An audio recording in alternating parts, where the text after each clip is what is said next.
네, 앞으로 출범할 윤석열 정부는 집값 폭등과 다층 규제로 혼란한 부동산 시장을 안정적으로 관리해야 하는 숙제를 안고 있습니다. 새 정부에서 부동산 정책은 어떻게 바뀔지 연세대학교 금융부동산학과의 한문도 겸임 교수를 이 자리에 모셨습니다. 어서 오십시오. 예, 안녕하세요. 보니까 기본적인 축은 규제 완화, 그다음에 공급 확대. 그래서 이제 시장 중심으로 돌리는 이 얘기인 것 같은데 지금 정부하고 이제 앞으로 등장할 새 정부하고의 부동산 정책의 차이가 뭔지부터 좀 짚어주시죠. 일단 뭐 부동산 정책이 크게 이제 공급하고 세제 정책하고 또 대출 규제, 거래 정책 해서 네 가지로 볼 수 있는데요. 일단 크게 다른 점은 이제 세제 완화입니다. 전격적으로 이제 종부세에 대한 뭐 조금 이제 과다한 인원수에 대한 부분을 갖다 부각시키면서 종부세 완화를 좀 내세웠고 통합을 좀 내세웠죠. 폐지를 처음에 얘기했다가 지금 통합으로 좀 바뀌었습니다. 그리고 이제 이 대출 완화 부분은 많이 달라진 것 같다고 느끼실 텐데 실제로 공약집을 보면은 DSR에 대해서는 언급을 안 했습니다. 쉽게 말씀 올리면 나머지 부분은 기존 정부에서 하던 정책 그리고 또 반대 후보였던 이재명 후보의 정책 또 윤석열 후보의 정책이 크게 다른 게 없습니다. 다르다라면 기본주택이 이제 100만 호 임대주택 공공으로 나가는데요. 그 부분을 이제 윤석열 후보는 이제 50만 호로 잡아놨습니다. 조금 공공임대주택을 줄이고 분양주택을 조금 늘린 것.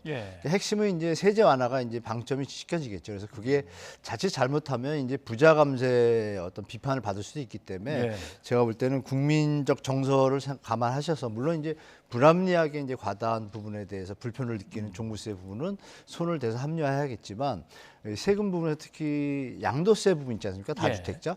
그 부분은 이제 양 후보가 공동적으로 이제 다주택자 매물이 출하가 돼야 시장이 안정되겠다 해서 1년이나 2년 이후 이런 내용은 좀 조금 같습니다. 다른 게 그러니까 세제밖에 좀 없는 것 같습니다. 제가 볼 때. 일단 한번 부동산 정책에 관한 당선인의 발언을 한번 좀 들어보고 다시 얘기를 나누도록 하죠. 5년 동안 전국에 250만 호 이상, 수도권에 130만 호 이상의 신규 주택을 공급하겠습니다. 종부세는 그냥 폐지하는 것이 아니라 재산세와 두 개를 합쳐가지고 합당한 과세를 하겠다 이렇게 말씀을 드렸습니다. 자, 공급 문제를 얘기하자면 5년 동안 250만 이렇게 이제 얘기가 나왔습니다.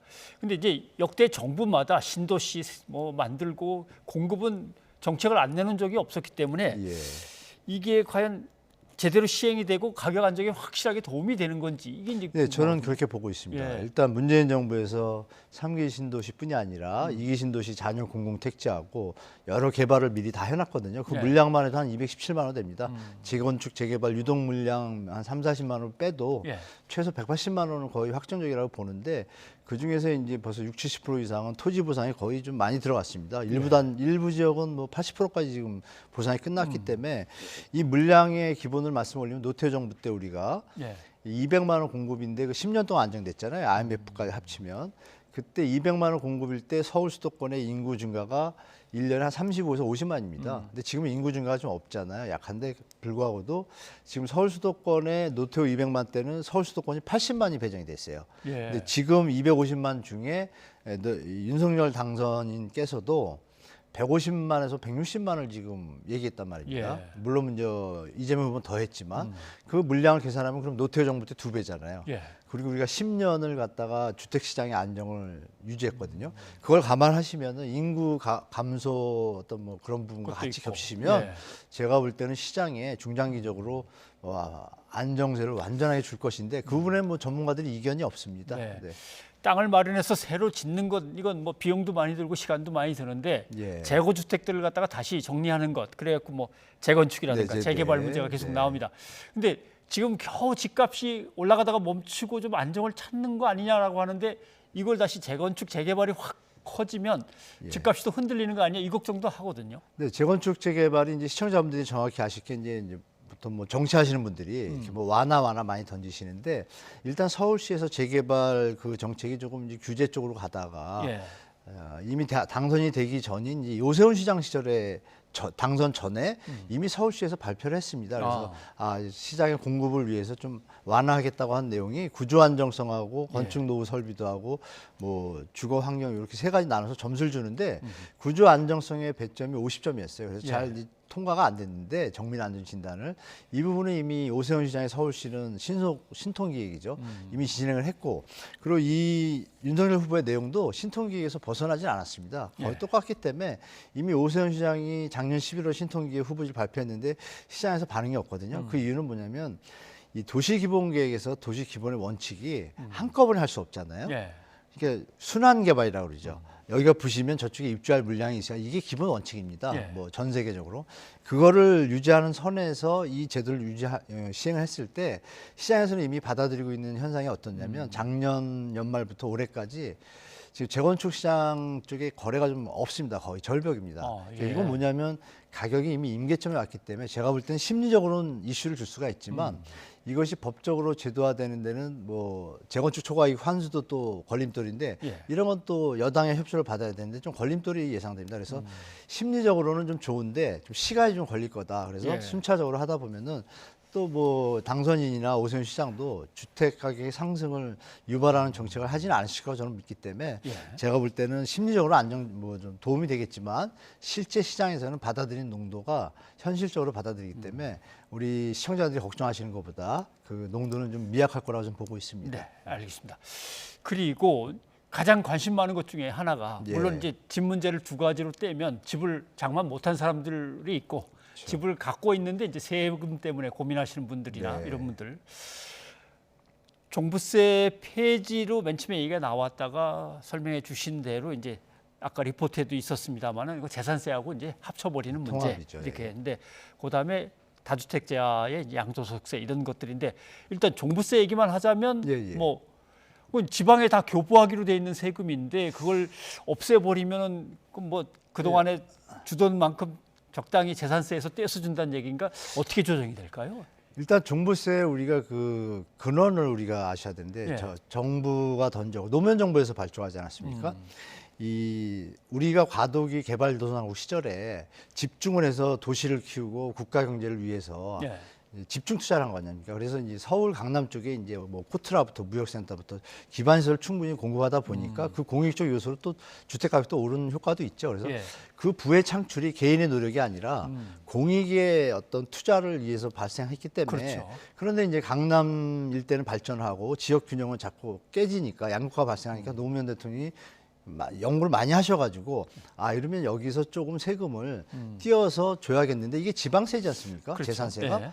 그럼 지방에 교부할 걸 갖다가 걷어가지고 뺏어가지고 할 수도 없잖아요. 그러니까 이것을 이제 연구를 하셔가지고 나라의 발전을 위해서 균형 발전을 위해서 종부세라는 항목을 만들어서 지방에 교부하는 형태를 취한 것이지 일부러 이제 더 받으려고 한 겁니다. 그 전에도 이미 누진적으로 좀 높긴 한데 그래서 이것을 제가 볼 때는 이제 윤석열 후보는 부담되거나 문제되는 부분이 있으니까 통합하겠다고 하는데 그 원래 취지를 생각하신다라면 통합보다는 이제 종부세로 인해서 발생하는 부작용이 조금 있지 않습니까? 그 부분을 합리적으로 개선해서 저는 종부세 원칙의 어떤 목적을 좀 살리는 방향으로 가는 게 저는 좀 더 국민들한테 국가 균형 발전에 좀 도움이 될 거라고 저는 개인적으로 보고 있습니다. 다주택자의 양도소득세 같은 경우는 뭐 잠깐 완화하는 것들은 저는 그건 개인적으로 거의 찬성합니다. 여야 간에 이견이 많지는 않을 것 같기도 하고요. 어떻습니까? 그건 이제 윤석열 후보는 2년을 말씀하셨고 다주택자 양도세 중과 부분에 대해서 유예하는 기간을 2년을 말씀하셨고 이재명 전 후보는 이제 1년을 얘기하셨습니다. 그 기간의 차이는 있지만 그것이 이제 3기 신도시 물량이 본격적으로 나오는 내년 후년에는 그게 상쇄가 되지 않습니까? 그래서 이 조금 공급 미스 매치를 위해서 주택시장의 안정을 위해서는 제가 볼 때는 뭐 괜찮은 정책이라 저는 보고 있습니다. 네, 알겠습니다. 그리고 윤석열 후보 당선과 함께 또 관심이 모아지는 게 자본시장 변화입니다. 그건 한번 대목을 한번 잠깐 들어보시죠. 지금 우리 그 주식시장도 굉장히 어려운데 이 양도세를 만들어 놓으면은 연말이 되면 전부 이탈 현상이 생겨서 주식시장이 왜곡이 됩니다. 앞으로는 신산업을 물적 분할해서 별도 회사를 상장하는 경우 기존 주주에게 신주 인수권을 부여하는 등의 방법으로 투자자 보호 제도를 마련하겠습니다. 주식 양도세의 폐지, 공매도, 서킷 브레이커 이 얘기가 나왔는데 어떻게 주가 상승에 도움이 되겠습니까? 지금 후보들은 공약 내걸 때 주시장 뭐 5천까지 간다, 3천억 훌쩍 넘는다 다 얘기를 했기 때문에 근데 사실 냉정히 이거 정확하게 보자면 이게 예. 내년부터 시행되는 거 아닙니까? 2024년부터 양도세 시행이. 예. 근데 그걸 폐지한다고 하니까 시행도 안 됐는데 예. 시장에서는 이제 심리적으로 받아들일 텐데요. 주가 상승 현재와는 크게 상관이 없는 것이 이제 현실이고요. 그러니까 이제 불부분은 그거죠. 다행인 것은 이제 두 후보 다 이 물적 분할 있죠. 그 LG화학이나 SK 그 쪽에서 예. 물적 분할하면서 개인 투자자들한테 좀 재산 피해를 좀 많이 줬지 않습니까? 네. 그 부분을 두 후보가 공히 이제 규제하겠다고 한 건 좀 좋은 것 같습니다. 그래서 주식 양도세 폐지는 제가 볼 때 아직 시행이 안 됐지만 내년부터 할 계획이지만 예. 폐지할 때 부자 감세 또 비판에 약간 좀 직면할 수도 있습니다. 그렇죠. 물론 이제 예. 윤석열 후보의 말씀도 타당성이 있습니다. 투자자들이 이탈한 현상을 막아서 이제 활성화시키겠다는 말씀도 일리는 있지만 던진 부분에 대해서 제가 볼 때는 충분히 논의를 거치고 결정하는 게 더 낫지 않을까 저는 개인적으로 보고 예. 증권거래세를 또 개인들을 위해서 이재명 후보는 또 그걸 없애자고 반대였는데 두 개 장단점이 있으니까 잘 좀 믹스해서 차기 정부에서 이것을 뭐 강력하게 일방적으로 갈 것이 아니라 예. 시장 상황을 좀 체크하고 공청회도 많이 열고 여론 좀 듣고 했으면 좋겠습니다. 예.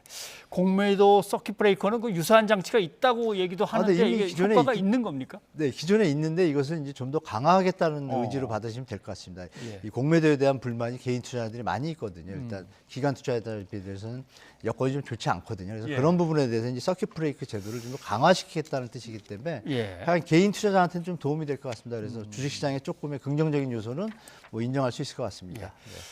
네. 사실 그동안 이제 우리의 이제 가계 부채가 예, 예. 상당히 커져 있기 때문에 네. 돈도 시장의 유동성도 너무 크고 해서 물가도 오르고 부동산 가격에도 영향을 주고 하니까 뭔가 이렇게 가계 부채를 줄이려면 물론 집 때문에 빚을 내는 분들도 계십니다만은 주식도 하랴, 특히 또 가상화폐, 가상자산에도 또 투자를 하랴, 뭐 빚을 낸 분들도 계시기 때문에 이런 것들을 좀 안정시키고 좀 자제시켜야 되는 거 아닌가 하는 찰나인데 가상자산 활성화를 다 공약으로 이렇게 내걸었단 말이죠. 이건 어떻게 봐야 될까요?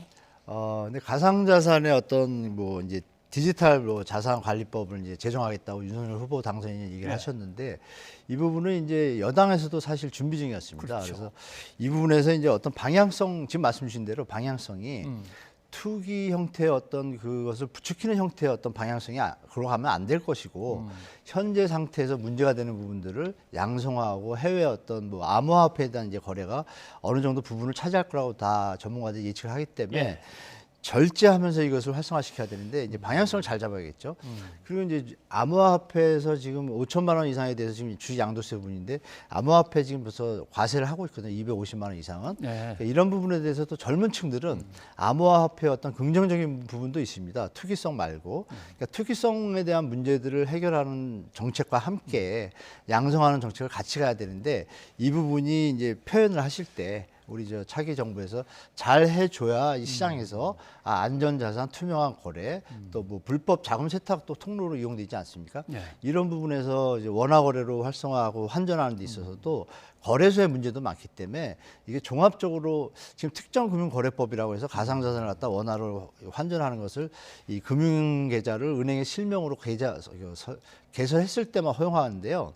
그 부분이 자금 세탁이라는 문제가 터지면 두 개 은행하고 개인 투자자가 실명자가 다 책임을 집니다. 그래서 예. 이것도 문제가 돼가지고 지금 논란이 있거든요. 그래서 제가 볼 때는 급하게 가면 안 될 것이고 예. 충분히 시간을 갖고 또 말씀 주신 아까 그 가상화폐들의 단점이 좀 많이 있지 않습니까? 네. 그 부분을 충분히 제거하는 어떤 전문적인 데이터들이 모아진 다음에 예. 그때 추진해도 늦지 않겠다라는 좀 말씀드리고 싶습니다. 알겠습니다. 아무튼 뭐 국민들 입장에서는 네.